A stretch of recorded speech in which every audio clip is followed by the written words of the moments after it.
안녕하십니까. 뉴욕중앙일보 주간 뉴스 브리핑 시간입니다. 저는 뉴욕중앙일보 편집국장 이현상입니다. 먼저 4월 12일 수요일자 신문 먼저 소개를 해드리겠습니다. 그 유나이티드 항공이 이제 아시안 이제 베트남계 의사로 밝혀졌는데요. 이제 오버부킹을 이유로 승객을 이제 강제로 비행기에서 이제 끌어내리면서 크게 부상을 입은 사건이 있었습니다. 근데 이제 실제로는 이게 오버부킹에 의한 것이 아니고 뒤늦게 온 유나이티드 직원들을 태우기 위해서 거짓말로 오버부킹이라고 그러고 승객을 끌어내렸다고 해서 더 문제가 커졌습니다. 그리고 오른쪽에는 뉴욕중앙일보가 미국 은퇴 설계 가이드북을 발행한다는 사고를 게재했고요. 그 아래에는 우병우 전 민정수석 구속영장 기각됐다는 기사를 다뤘습니다.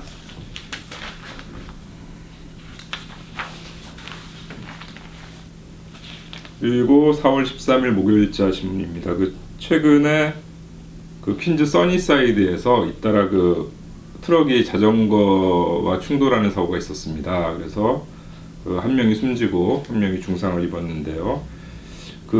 자전거 전용로하고 차선하고 분리대 없이 선만 그어놔서 이제 충돌 가능성이 크고, 반면에 이제 시정부에서 자전거 활성화를 위해서 이제 시티 바이크도 확대를 하고, 자전거는 크게 늘었는데 특별한 안전 대책이 없어서 이렇게 사고가 많이 일어나고 있다는 분석 기사를 게재를 했습니다.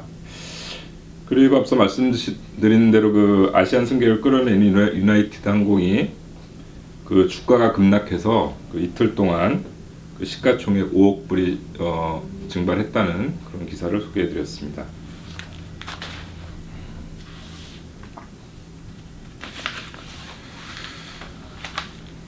금요일자 신문입니다. 4월 14일 저희가 팩트체크라는 이름으로 SAT 점수를 안 보는 대학이 많다는데 이제 사실인지 좀 분석을 해봤습니다.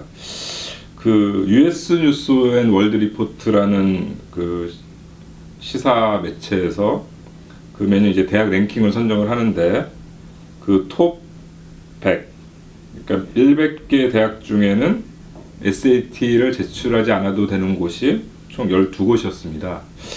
그 중에 가장 순위가 높은 곳이 27위를 기록했던 웨이크 포레스트 대학이었고요. 이제 SAT 주관사인 칼리지 보드 입장이 이렇습니다. 대부분 SAT가 필요 없는 대학은 영리대학이고 영리대학이거나 전문대학이다. 그리고 SAT는 안 보더라도 다른 시험 점수를 제출 요구한다. 사실 이게 과장이 됐다는 얘기고요. 또 요 리스트를 만든 페어 테스트라는 비영리 단체에서는 명문 리버럴 아트 칼리지 중에서는 절반이 SAT를 요구하지 않는다. 그리고 SAT 의무화를 폐지한 대학들의 만족도가 매우 높다. 이제 그런 입장입니다.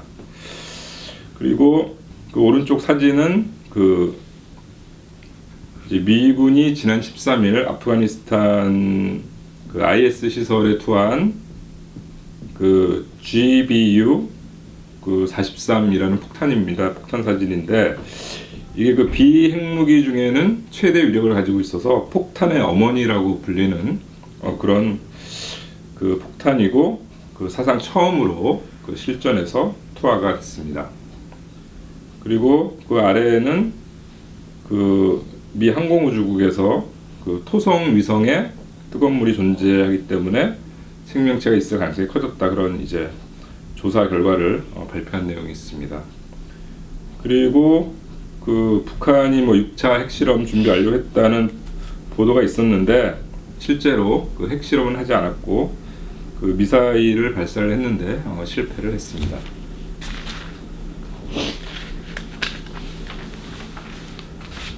토요일자 신문은 노래방 저작권료 문제를 다뤘습니다. LA 한인타운에서 이슈가 됐던 노래방 저작권료 분쟁이 뉴욕 뉴저지에서도 이제 벌어질 것 같다는 얘기였는데 저작권료 징수 대행 업체가 그 동부에 사무실을 개설을 하고 그 노래방에 그 저작권료 납부를 요구하는 서한을 보내고, 그래서 그 한인 노래방들이 그 대책 마련에 부심하고 있다는 그런 내용이었습니다. 그리고 사진은 그 지난 14일 그 성금요일 맞아서 이제 기독교인들이 그 맨하튼 42 스트리트 행진하는 그런 사진을 게재를 했습니다. 그리고 유나이티드 항공 얘기로 좀 시끄러운 가운데서 그 퀸즈에 사는 70대 한인이 아메리칸 항공을 상대로 소송을 제기를 했는데요. 그 이제 비행기를 탑승을 하려는데 그 아무런 설명도 없이 탑승을 거부를 했고 뒤늦게 온 백인들을 태웠다. 그래서 그 인종차별 등으로 해서 600만 불 손해배상을 청구했습니다. 그 월요일자 4월 17일입니다. 그 사진은 그 이제 대선 후보들 그 포스터입니다. 그 1번 문재인, 2번 홍준표, 3번 안철수, 4번 유승민, 5번 심상정. 그리고 이제 뉴욕 지역 재외선거는 4월 25일부터 30일까지 그 뉴욕, 뉴저지, 필라델피아에서 실시가 되고, 그 뉴저지하고 필라델피아는 그 투표일이 4월 28일부터 30일까지 사흘간입니다. 그리고 이날 그 기사는 그 존 켈리 국토안보부 장관이 그 TV 대담에서 그 이민자 음주운전 한 번만 적발돼도 추방할 수 있다, 이제 그런 입장을 밝혔다는 기사를 실었습니다. 그리고 오른쪽에는 그 박근혜 전 대통령 그 뇌물수수 등 혐의로 기소가 됐다는 기사를 실었습니다. 4월 18일 화요일자 신문 그 오른쪽에 보시면 요즘에 그 이제 팟톨이 이제 많이 눈에 띄는데, 그 일단 이게 피해 보상을 받을 수 있습니다. 정부에서 그 뉴욕시 감사원 등에서 이제 피해 보상 접수를 하고 온라인으로 신청 가능합니다. 뉴욕주 교통국 같은 경우에는 최대 5,000불까지 보상을 해줍니다.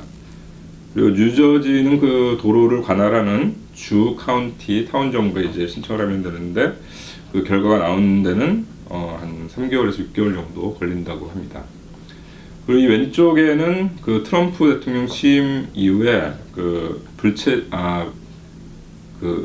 불체자하고 범법 이민자 체포가 크게 늘었는데, 특히 그 범죄를 저지르지 않은 단순 불체자 체포가 그 1월 20일부터 3월 13일까지 5,441명, 지난해 같은 기간에 비해서 2배에 달했다는 그런 내용입니다. 그리고 아래에는 그 H-1B 전문직 취업 비자 경쟁률이 2.3대 1을 기록했다는 기사를 소개를 해드렸습니다. 지금까지 지난 한 주간 뉴욕 중앙일보 일면에 실린 주요 기사들을 소개해드렸습니다. 저는 다음 주에 다시 찾아뵙겠습니다. 감사합니다.